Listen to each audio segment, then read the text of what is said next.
Le titre de mon message ce matin, c'est l'incrédulité, croire ou ne pas croire. On vient chanter quoi? Voilà. Alors il arrive parfois que nous croyons plus facilement les mensonges du monde que la vérité de Dieu. Ce matin, j'ai à cœur de vous partager un sujet où j'ai parfois des doutes.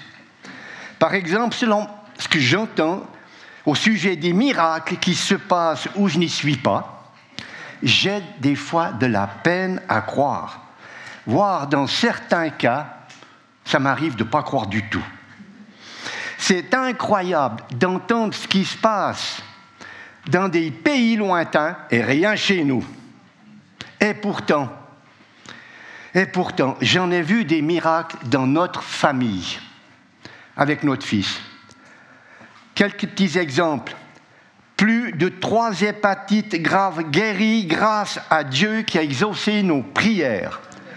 Le médecin n'y comprenait rien. On ne lui a pas dit, mais on aurait dû. Et puis dernièrement, il y a 1 mois au CHUV, il avait des modules, ils ont fait un examen, tout a disparu. Et il y a à peu près entre 25 et 30 ans de ça, combien d'overdoses notre fils a fait et que Dieu a ramené à la vie? Miracle. Alors quand on lui dit, tu sais de qui ça vient? Oui, je sais. Ah ouais, je sais. Mais tu sais que c'est Jésus qui guérit? Je sais. Hein? Mais pour l'instant, il n'a pas fait le pas, il a peur de changer. Ce sera le prochain miracle qu'il accepte, Jésus. D'où ma première interrogation. Est-ce que je suis le seul à avoir parfois des doutes? Alors, avant d'aller plus loin dans ma réflexion, on va lire un passage dans Matthieu 17, les versets 14 à 18. Alors, Matthieu 17, 14 à 18.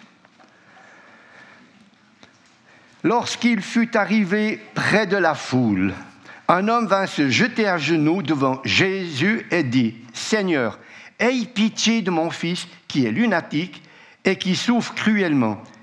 Il tombe souvent dans le feu et souvent dans l'eau. Je l'ai amené à tes disciples, ils n'ont pas pu le guérir. » Race incrédule et perverse, répondit Jésus. Je ne pense pas qu'il l'a dit avec beaucoup de douceur. Jusqu'à quand serai-je avec vous? Jusqu'à quand vous supporterai-je? Amenez-le-moi ici. Jésus parla sévèrement au démon qui sortit de lui et l'enfant fut guéri à l'heure même. Dans ce passage qui m'interpelle, c'est ce que dit Jésus à ses disciples. Il le dit avec fermeté, sans les ménager. Race incrédule et perverse. Moi, je trouve que c'est fort, c'est terrible. Mais ce qui me rassure, Jésus dit ce qu'il a sur son cœur. Et c'est la vérité qu'il dit. Et parfois, c'est aussi avec fermeté qu'il nous dit quelque chose pour notre bien. Alors, je reviendrai un peu plus loin sur ce texte. Alors, dans le dictionnaire, j'ai cherché ce que voulait dire l'incrédulité. Alors, j'ai trouvé plusieurs définitions. Qui ne croit pas facilement, doute en matière de religion, qui se laisse difficilement persuader, difficile à convaincre, sceptique, etc., etc. Je vais vous dire une chose, l'incrédulité n'est pas nouvelle. Déjà, dans la Genèse, l'homme met en doute la parole de Dieu et croit plus facilement le prince de ce monde que les paroles de Dieu. Genèse 3, versets 3 à 6. Alors le serpent dit à la femme, « Vous ne mourrez point, mais Dieu sait que le jour où vous en mangerez, vos yeux s'ouvriront et que vous serez comme Dieu, connaissant le bien et le mal. » Une petite remarque, il dit « vos yeux s'ouvriront ». Nous savons souvent que nous voulons voir avant de croire. On en reparlera aussi dans un instant. Une question, bien que dans la Genèse, l'incrédulité se soit manifestée, quelles sont les causes, voire les origines de notre incrédulité, si vous avez cela? D'où vient mon incrédulité? Là, je parle pour moi. Selon les situations, les informations. Car peut-être, dans cette salle, je suis le seul concerné. Il y a plusieurs causes. On va en voir quelques-unes, pas toutes, puis elles ne sont pas dans l'ordre d'importance. Mais pour commencer, je vais vous donner un petit témoignage encore. C'est de mon enfance. Depuis petit, j'ai été habitué au mensonge, à l'hypocrisie. Cela a commencé, comme beaucoup d'enfants, à me faire croire au Père Noël. Après, je réalise qu'il n'existe pas, que c'est un voisin qui est déguisé.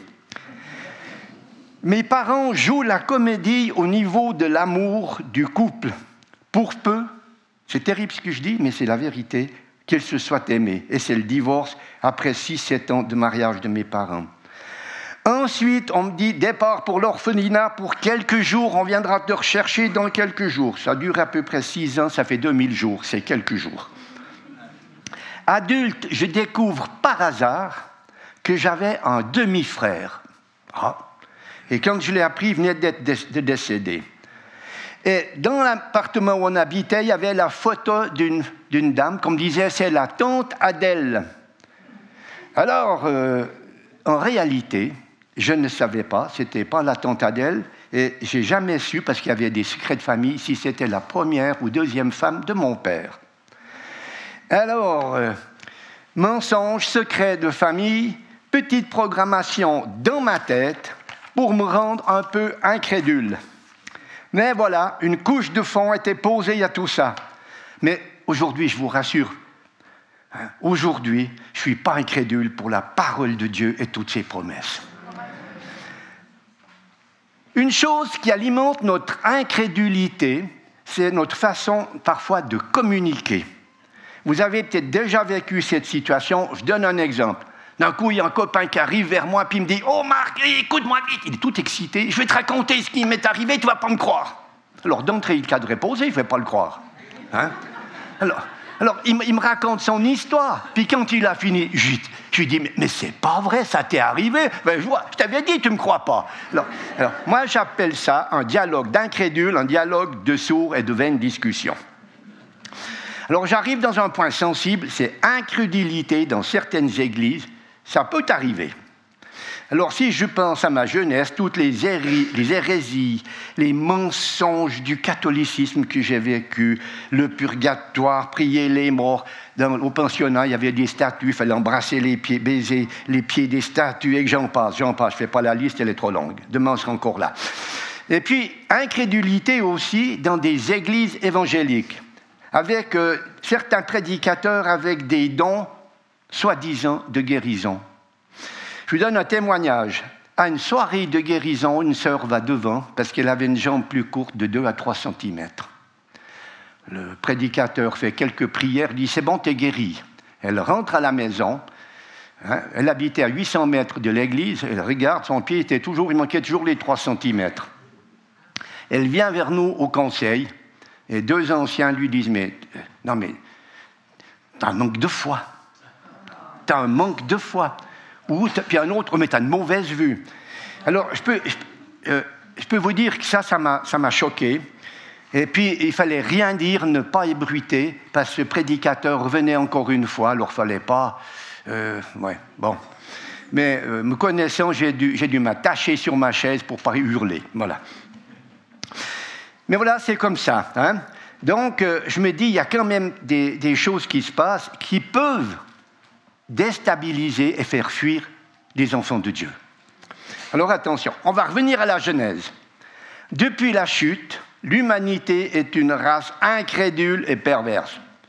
Ce n'est pas seulement les disciples, selon Matthieu 17 qu'on a lu, mais depuis la chute, l'homme met en doute la parole de Dieu et même son existence.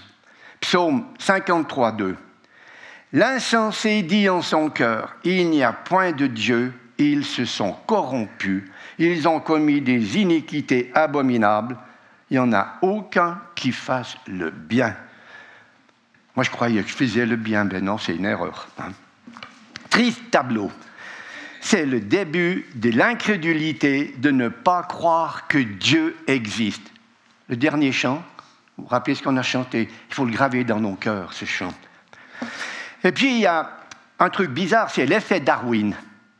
S'il y a une personne qui a contribué à semer le doute, c'est Charles Robert Darwin, qui est mort en 1882 avec sa théorie de l'évolution. Depuis l'incrédulité que Dieu est le créateur, ça s'est installé dans beaucoup de cœurs.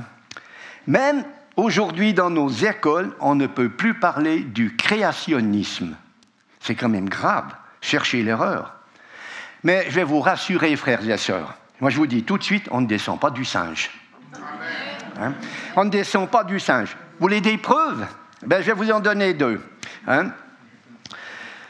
Alors, on n'a jamais vu, moi en tout cas pas, des singes devenir des hommes. Je n'ai jamais vu ça. Hein? Mais on voit des hommes se comporter comme des singes. La deuxième, dans Genèse 1, 28, avant au verset 27, il est dit, c'est Dieu, il créa l'homme et la femme, et au 28, qu'est-ce qu'il est dit? Dieu les bénit et Dieu leur dit, soyez féconds, multipliez, remplissez la terre. Il n'a pas dit ça aux singes, si vous ne saviez pas. Ben, il n'a pas dit ça aux singes. Voilà. Maintenant, on veut voir car on est incrédule. Notre foi est souvent proportionnelle à ce que nous voyons. Revenons à la Genèse, le verset au chapitre 3, versets 3 à 6. Alors le serpent dit à la femme, vous ne mourrez point, mais Dieu sait que le jour où vous en mangerez, vos yeux s'ouvriront. Vos yeux s'ouvriront. Donc c'est magnifique. Pour certains, tant qu'ils n'ont pas vu, ils croient difficilement, voire pas du tout. Parfois, notre deuxième prénom devrait être Thomas. Un petit rappel, Hébreux 11, 1, c'est un verset qui est très important. Or, la foi est une ferme assurance des choses qu'on espère, une démonstration de celles qu'on ne voit pas. Ça gravé dans tous les cœurs. Hein? Une question pratique, c'est pas biblique ce que je vais vous dire. Hein? Qui ne croit pas que l'électricité existe? Vous croyez que l'électricité existe? D'accord. Hein? Deuxième question, avez-vous déjà vu de l'électricité? S'il y en a qui ont vu de l'électricité, ils peuvent lever la main. Mais attention avant de la lever. Hein? Non, il n'y a pas de main qui s'est levée, bravo. Hein? Parce que l'électricité est invisible. Nous voyons ces effets qui se manifestent sous 3 formes différentes. Les effets, juste un petit, je ne fais pas un cours sur l'électricité, c'est un petit résumé très court. D'abord, il y a les effets chimiques, les piles, les batteries. Il y a les effets calorifiques, le four, les radiateurs, etc. Les effets magnétiques, les aimants, les moteurs, etc. Et puis, il y a les effets réveil si vous mettez les doigts dans la prise. Hein. Voilà. Vous avez vu les effets de l'électricité. Hein? Vous n'avez pas vu l'électricité, mais les effets. Hein? Vous croyez en Dieu? Ça, je suis sûr. Ça, je suis certain. Hein? Vous croyez à son existence? Je suis aussi certain. Vous l'avez vu? Non.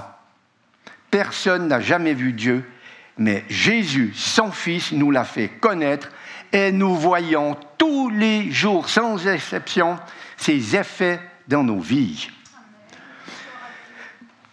Il y a une personne qui a vu Jésus, à qui un moment, il est devenu incrédule.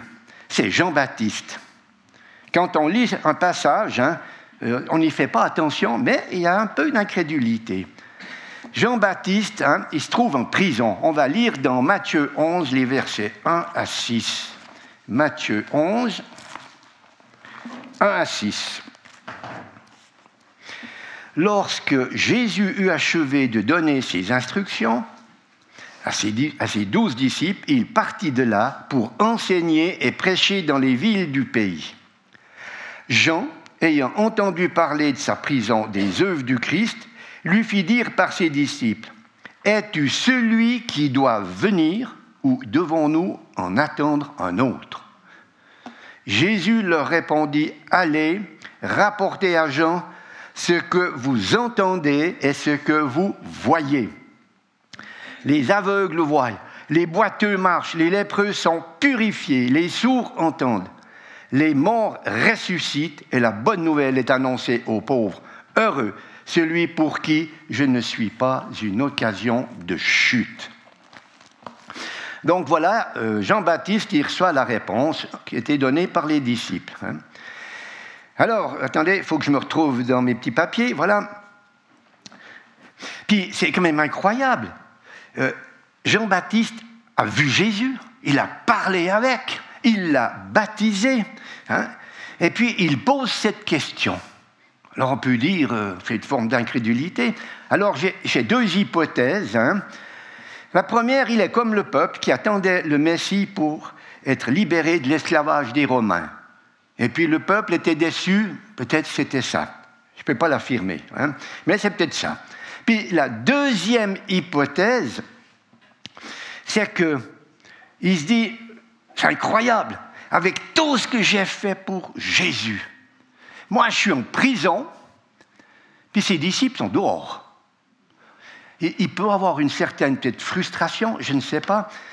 C'est possible, je n'en sais rien, je ne veux pas, mais c'est ce qui se passait dans ma tête. Et puis, ça doit nous parler parce que combien de fois ça peut nous arriver, on a aidé, on a fait quelque chose pour quelqu'un, et puis tout d'un coup, on a un petit différend. Qu'est-ce qu'on dit? Avec tout ce que j'ai fait pour lui, tu as vu comme il me répond? Ça peut vous arriver peut-être, je ne sais pas. Voilà. Alors, je continue dans l'incrédulité, dans les milieux chrétiens. Alors, c'est un terme utilisé pour décrire un peu ceux qui ne veulent pas croire les vérités qui ont existé, qui ont été annoncées, ou bien les promesses à venir. Où ils ne font pas attention. J'ai entendu une fois, lors d'une prédication, un prédicateur qui disait, en parlant de Jonas dans le poisson, que ça, c'était biblique, mais c'était une légende. Alors, je ne savais pas qu'il y avait des légendes dans la parole. Pour moi, ce qui est écrit dans la parole, c'est la vérité. Alors, c'était une légende parce que on ne peut pas penser que quelqu'un ait pu vivre 3 jours dans un poisson. Il n'avait rien compris à l'histoire de Jonas. Eh bien, moi, je dis, c'est grave de ne pas croire à toute la parole de Dieu, même si on ne comprend pas tout, et que des fois, nous sommes parfois limités. On ne comprend pas toujours tout de suite, on est obligé des fois d'y revenir, de lire, et puis se laisser interpeller par le Saint-Esprit. Il y a aussi que l'incrédulité exprime aussi la dureté de notre cœur. Oui, des fois, il est un peu dur. L'incrédulité nous empêche de voir la puissance active du Seigneur et de Dieu. Laissons le Saint-Esprit nous habiter. Il doit être avec nous. Important. Aussi, l'incrédulité est l'absence de foi, l'état d'esprit de celui qui ne croit pas.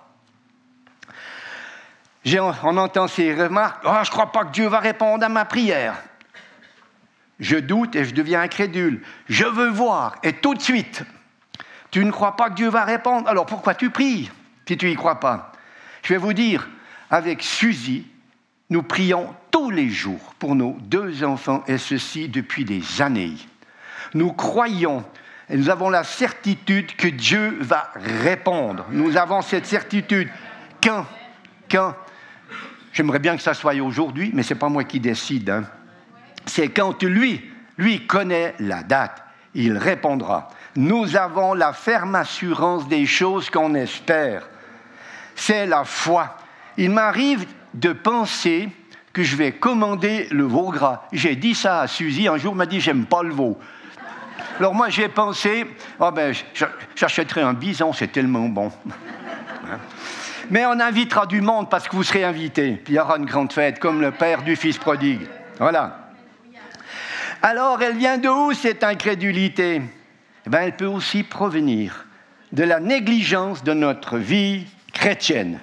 Lorsque nous ne prenons pas soin de notre foi par la lecture de la parole de Dieu de façon régulière.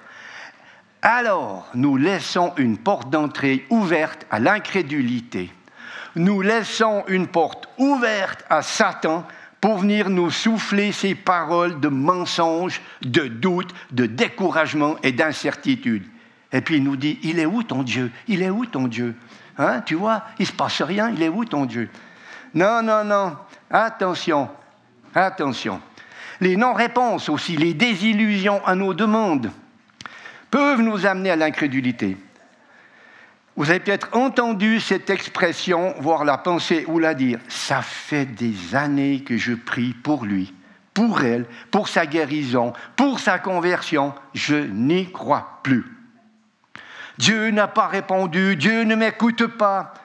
Même à l'église, avec nous, on a prié. Et rien. Pour les autres, ça marche, mais pas pour moi. Donc ça vous scie des trucs comme ça. Hein? Alors on devient résigné, on baisse les bras. Fini. La porte est ouverte pour permettre à l'incrédulité de nous habiter. J'aimerais apporter quelques remarques au sujet de cette attitude. Premièrement, l'homme est ainsi fait qu'il a vite oublié toutes les réponses reçues et qui sont devant ses yeux. Et dans sa mémoire restent seulement les non-réponses. Deuxièmement, quand nous prions, voulons-nous des réponses de Dieu selon ses plans? Ou bien voulons-nous donner à Dieu la réponse de ce que nous voulons, car nous savons mieux que lui? Troisièmement, dans quelle prison l'incrédulité t'a amené? De la jalousie, ça marche pour les autres. De la frustration, je vaux rien. De la colère, prison du doute, de croire que Dieu existe, mais qu'il t'oublie, puis qu'il ne t'écoute pas. Mon frère, ma sœur, si tu te trouves dans cet état, mon cœur te dit aujourd'hui, va vers Jésus déposer ton fardeau. Revenons à la foi. C'est exactement ce qui se passe quand on est incrédule. On veut que le Seigneur nous prouve qu'il est réellement tout-puissant avant d'y croire. Mais Hébreux 11 nous dit, verset 6, que sans la foi, il est impossible de plaire à Dieu. Nous n'avons jamais vu Dieu, mais c'est par la foi que nous saisissons toutes ses promesses. C'est par la foi que nous les expérimentons. Et à la fin du verset, il est dit clairement, celui qui s'approche de Dieu doit croire qu'il existe. Oui, Dieu existe, mes frères et mes sœurs. Oui, et croire en lui, en ses promesses, et mettre notre confiance en lui, c'est avoir la foi. Autre point de l'incrédulité, je n'ai pas fini encore, oh là là. Alors, il n'y a rien qui cuit jusqu'à 2 heures chez vous, non? Non, c'est bon. Jacques 4, 6. Dieu résiste aux orgueilleux, mais il fait grâce aux humbles. Il nous paraît plus aisé de se croire Dieu avec un petit d que de croire en Dieu. Oui, il arrive parfois que nous croyons plus en nous qu'en Dieu. Nous croyons en Dieu, mais nous ne nous adressons pas à Dieu, car nous savons mieux que lui. Et quand cela ne marche pas, comme nous le voulons, alors là, nous le rendons responsable. J'aimerais rappeler que nous avons un Dieu de vérité, un Dieu qui ne ment pas, un Dieu qui ne se trompe pas et un Dieu qui est. Il ne change pas, il nous demande tout simplement de croire en lui et de l'adresser à lui au nom de Jésus-Christ. Et si nous le faisons entièrement confiance, notre incrédulité va fuir. Excusez-moi.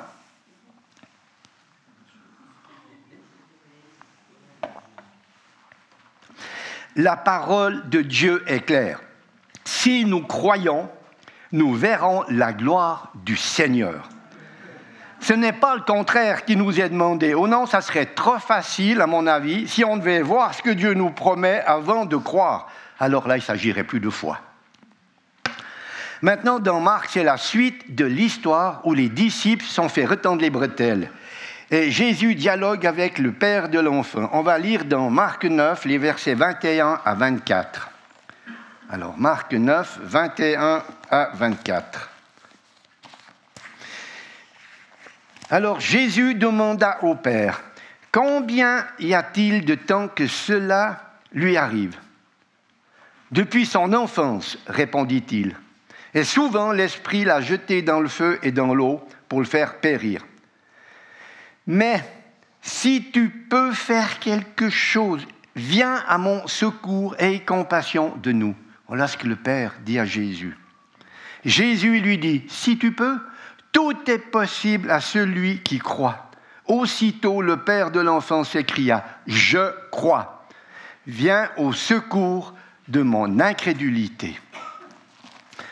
Là, c'est une prise position, mais radicale du Père. Là, hein. Mais si tu peux quelque chose, viens à notre secours. Aie compassion de nous. Jésus lui dit, si tu peux, tout est possible à celui qui croit. Aussitôt, le père de l'enfant s'écria, je crois, viens au secours. C'est magnifique ces paroles, de mon incrédulité. Le Seigneur a fait comprendre au père de l'enfant que ce n'est que par la foi qu'il peut espérer voir son fils guérir, et c'est ce qui s'est passé. Lorsqu'il mit en marche sa foi, il a demandé au Seigneur de venir au secours de son incrédulité. Eh bien, c'est ce qu'il faut que nous fassions nous aussi. Il faut inviter le Seigneur afin que sa présence efface toute notion d'incrédulité et renforce notre foi. Seul le Seigneur peut dissiper notre incrédulité et nous porter secours afin que nous ayons de solides fondements en lui. Comme dit précédemment, l'incrédulité nous fait de Dieu. Si par la foi nous nous sommes agréables, sachant que l'incrédulité, quant à elle, nous détourne de Dieu, ce qui est logique. L'incrédulité exprime la dureté de notre cœur. Elle montre que nous ne sommes pas coopérants, parce que si nous l'étions, nous grandirons plutôt dans le Seigneur. L'incrédulité nous empêche de voir la puissance active du Seigneur. Elle la rend inefficace. Un dernier point sur l'incrédulité, attachez vos ceintures. C'est dans certains milieux chrétiens, dans certaines églises, heureusement pas toutes, que nous trouvons le plus d'incrédulité. Et tout spécialement où nous avons les plus anciens convertis. Le risque, je dis que c'est un risque, je ne dis pas que les anciens sont incrédules, mais le risque, on s'habitue, on ronronne, on s'habitue, on ronronne. Le risque est de devenir tiède, comme l'église de Laodicée. Alors soyons prudents, restons bouillants pour Jésus, bouillants pour Dieu. Parce que la tiédeur, il nous vomira de sa bouche. Nous attendons des miracles, nous voulons voir des guérisons, nous croyons que Dieu va répondre, c'est bien et c'est important. Mais il y a toujours un petit mais. Mais c'est embêtant ces petits mais. Il y a deux mots dans la parole de Dieu qui sont des fois dérangeants. C'est le mais ou bien c'est le si. Mais les deux ensemble, c'est super. Lisons dans Marc 6, versets 1 à 5. Marc 6, 1 à 5. Jésus partit de là, il se rendit dans sa patrie. Ses disciples le suivirent. Quand le sabbat fut venu, il se mit à enseigner dans la synagogue. Beaucoup de gens qui l'entendirent étaient étonnés et disaient « D'où lui viennent ces choses? Quelle est cette sagesse qui lui a été donnée? Et comment de tels miracles se font-ils par ses mains? N'est-ce pas le charpentier, le fils de Marie, le frère de Jacques et de José, de Jude et de Simon? Et ces sœurs ne sont-elles pas ici parmi nous? » Et ils étaient pour eux une occasion de chute. Mais Jésus leur dit, un prophète n'est méprisé que dans sa patrie, parmi ses parents et dans sa maison. Oui. Il ne put faire là aucun miracle, si ce n'est qu'il imposa les mains et guérit, et à quelques malades et les guérit, et il s'étonnait de leur incrédulité. C'était dans le temple que ça se passait. Hein? Au verset 5, il est dit que Jésus ne put faire aucun miracle. Mais il guérit des malades. Et au verset 6, il s'étonnait de leur incrédulité. Ce n'est pas qu'il n'a pas voulu, mais il n'a pas pu. À cause justement de cette incrédulité. Je vais vous dire une chose. Partout où Jésus passait, il y avait des miracles et des guérisons. Ce matin, Jésus s'est arrêté ici à la Riponne. Il s'est arrêté là. Quand on vient là, on vient dans la présence de Dieu autour du Seigneur. Alors, comment nous vivons cette relation avec Dieu et Jésus? Seulement le dimanche matin, je vous raconte juste une petite anecdote du dimanche matin. On avait un filleul qui avait dit à ses parents, « J'aime pas mes souliers du dimanche. » Ses parents disent, « Mais pourtant, c'est les plus beaux souliers, c'est les plus beaux. »« Non, j'aime pas. »« Mais ils font mal? »« Non, non, j'aime pas. »« Mais pourquoi? » »« Parce que quand je mets mes souliers du dimanche, ça doit dire qu'on va au culte. » Voilà, c'était notre petit filleul quand il était petit. Hein. Alors, je disais, comment vivons-nous seulement le dimanche matin et le reste de la semaine? Ouvrons-nous sa parole de Dieu. Quelle place nous donnons à la prière? Croyons-nous que Dieu va répondre où l'incrédulité nous habite? Je ne veux pas tomber dans la critique, voire juger. Nous voulons voir des miracles. Vous voulez voir des miracles, des guérisons. Je suis persuadé. On veut voir, on veut tous voir. Hein? Alors, chassons notre incrédulité si nous en avons. Que le Saint-Esprit nous visite. Demandons au Seigneur de changer ce qui est à changer, de vivre à sa lumière et de lui faire confiance. Aussi, de déposer tout ce qui est péché et caché en nous. De se mettre à genoux et de se repentir. Il y a 2 ou 3 semaines, toute l'Église s'était mise à genoux, là. C'est extraordinaire. Alors, nous vivrons des grandes choses. Vous le voulez? Oui ou non? Oui. Ah bon, c'est pas peut-être. Hein? Vous le croyez? Alors, à chacun de faire le choix. Je dirais en conclusion, l'incrédulité est un terrain favorable au diable qui ne vient que pour nous accuser, nous tromper, nous voler et détruire. Il nous est plus avantageux de nourrir notre foi quotidiennement par la parole et par la présence du Seigneur. Quand le doute survient, demandons au Seigneur la force de croire, comme l'a fait le père de cet enfant, afin qu'il vienne à notre secours. Alors, nous le verrons compatir à notre faiblesse et intervenir dans nos vies, dans nos familles et dans l'Église. Amen. Je terminerai par une courte prière. Seigneur, je crois. Viens au secours de mon incrédulité. Seigneur, ici, nous croyons ici. Viens au secours de notre incrédulité, si on en a. Et en ton nom, Seigneur, chasse tout esprit d'incrédulité à nos prières, à la puissance de ta parole, et nous croyons que toutes tes promesses vont s'accomplir, promesses de bonheur et non de malheur. Amen. Voilà.